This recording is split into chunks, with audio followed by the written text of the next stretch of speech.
कदाचित इन शीशों के कटने से अधिक आनंद आपको इस शीश को देखने में आएगा।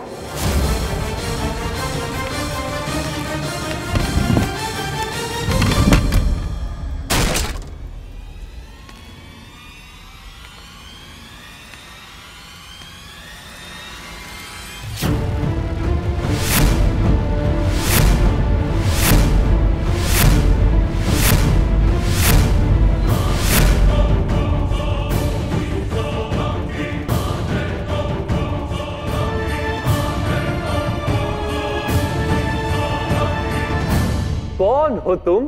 ये वही है महामहिम जिसने आपकी प्रतिमा का शीश चुराया। विद्रोही है ये, चोर है ये। मैं चोर हूं और मैंने इस स्वर्ण शीश को चुराया है, पर उन चोरों से जो इसे लेकर भाग रहे। और रही बात विद्रोह की, तो वो मैंने इसलिए किया ताकि मैं मगध का सम्मान चोरी होने से बचा सकूं, क्योंकि मैंने उन चोरों को भागते हुए देखा था और मैं जानता था कि जिन युवकों को बंदी बनाया जा रहा है वो निर्दोष है। और यदि ये बात निकलती कि मगध नरेश ने बिना सोचे समझे अपने ही साम्राज्य के युवकों का अंत कर दिया, तो कितना अपयश होता मगध का,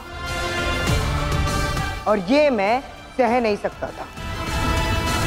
चतुर बनने का प्रयास मत करो। तुम यहां मगध का सम्मान बचाने नहीं, अपने मित्रों को बचाने आए हो। यह देखो, याद है मुझे।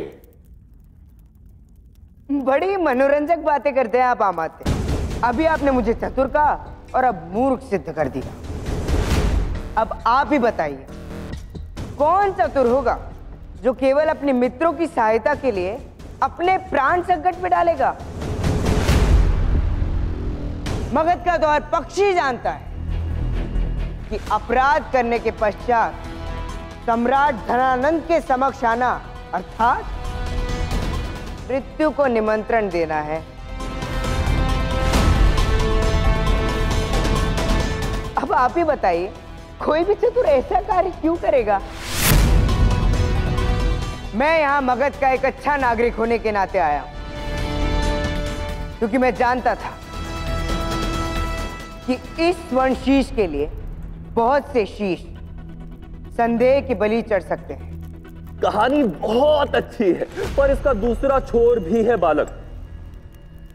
कदाचित तुम यहां इसलिए आए क्योंकि तुम्हारे मूर्ख स्वामी ने चोरी करवाने की मूर्खता तो कर दी, किंतु जब उसे पता चला कि इस लालच का दंड क्या होगा, तो धनुष से निकले बाण को लौटाने के लिए तुम्हें आगे कर दिया।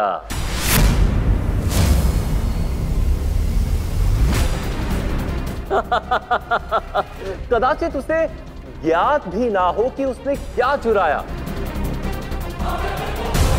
किंतु जब उसे अपनी भूल का आभास हुआ तो वो अपनी लूट लौटाने के लिए विवश हो गया। है ना? हे भगवान, ये महापुरुष तो दुष्ट ही नहीं, महाधूर्त भी है। ना ना ना ना ना, चौंको मत दास।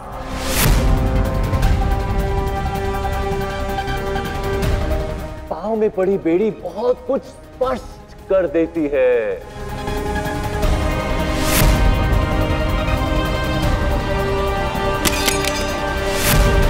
अब जब तुमने रुकने का निर्णय ले ही लिया है, तो नियम अनुसार पुनः अपने दासत्व की बेड़ियां धारण करो। तो कहो, कौन है तुम्हारा स्वामी?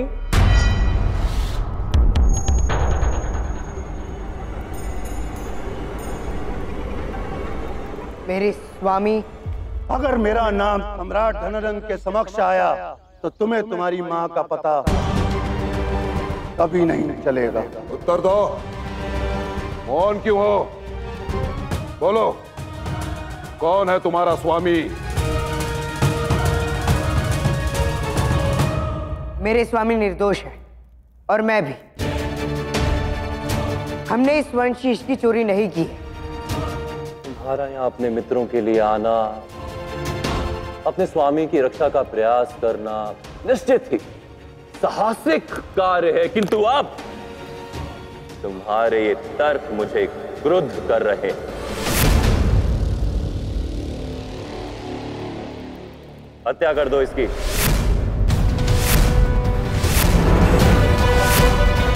यदि आज मुझे मार दिया तो वो चोर प्रसन्नता से फूल उठेगा और सबके समक्ष शेख ही बगारेगा कि कैसे उसने इतने बड़े सम्राट को मूर्ख बनाया।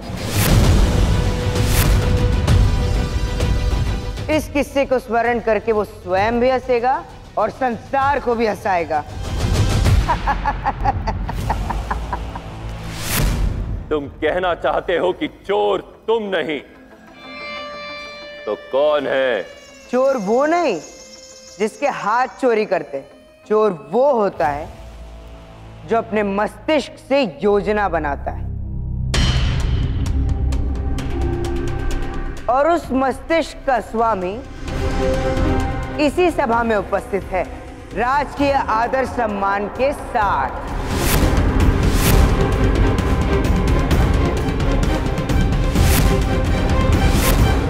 जब मैं अपने स्वामी के आदेश पर जंगल में जाल बिछा रहा था तो मैंने कुछ संदिग्ध लोगों को वहां गड्ढा खोदते देखा, जिस गड्ढे में वो इस संदूक को छिपा रहे थे।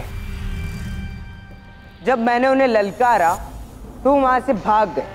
मैं उनका मुख तो नहीं देख पाया, पर उनमें से किसी एक चोर के हाथ में मैंने वो अंगूठी देखी जिस पर राजकीय मुहर लगी थी।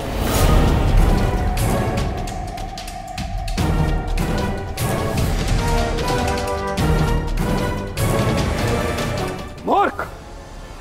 ये अंगूठी तो हमारे प्रिय भाई मगध सम्राट धनानंद ने स्वयं हम सातों भाइयों को उपहार में दी थी।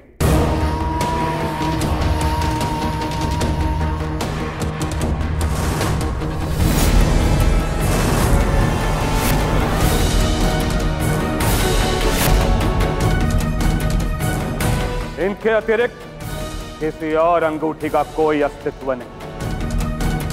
इसका अर्थ यह हुआ कि तुम हम पर आरोप लगा रहे हो। 7 भाइयों के पास एक जैसी अंगूठी, मर गया चंद्र। सम्राट, ये बालक हमारे शत्रुओं द्वारा भेजा गया एक मोहरा है जो हम सभी भाइयों के बीच संदेह और अविश्वास उत्पन्न कर हमारे पारिवारिक एकता को खंडित करने का प्रयास कर रहा है। मगध को तोड़ना चाह रहा है ये। कई बार हम आस्तीन में ही सांप पाल लेते हैं और दूर बैठे शत्रुओं से भयभीत होते रहते हैं, जबकि वास्तविकता में संकट हमारे समीप ही होता है।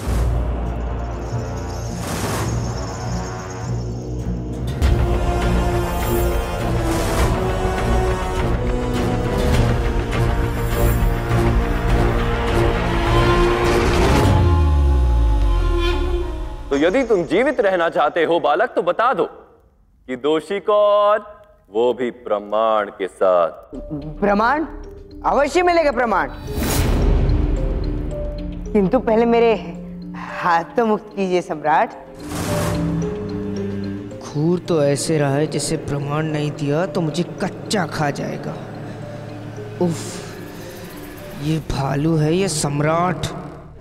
सुनिए श्रीमान, मुझे लुब्धक नामक व्याध से भेंट करनी थी, परंतु लगता है घर पर नहीं। मैं भालू की खाल बेचता हूँ, सुना ये बहुत अच्छे दाम देता है। दाम? कुछ समय पश्चात कटोरा लेकर मार्ग पर भीख मांगता दिखेगा वो, क्योंकि आज उसके सारे दासों को मार दिया जाएगा। कहाँ है वो? महल गया होगा अपने अंत को अपनी आंखों से देखने के लिए। वो बालक देश की धरोहर है भैरव, उसके प्राण अत्यंत मूल्यवान हैं। हमें कुछ भी करके उसके प्राण बचाने होंगे।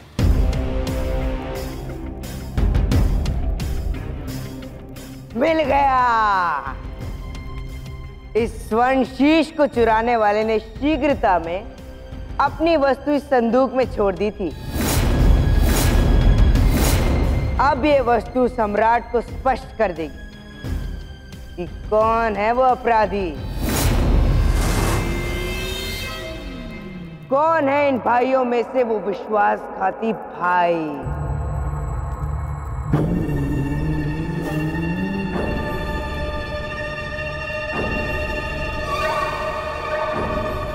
लाओ इसे यहां।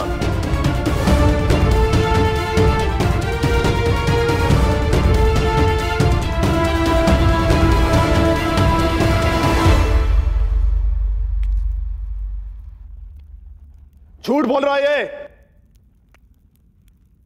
मैं संदूक के आसपास भी नहीं था। चोरी के पश्चात मैं वहां गया ही नहीं। पर कैसे मेरी कोई वस्तु उस संदूक में रह जाएगी भला?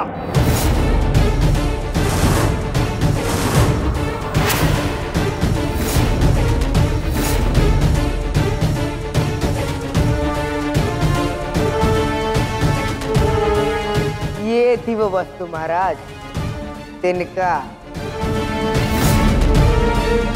चोर की दाढ़ी में तिनका।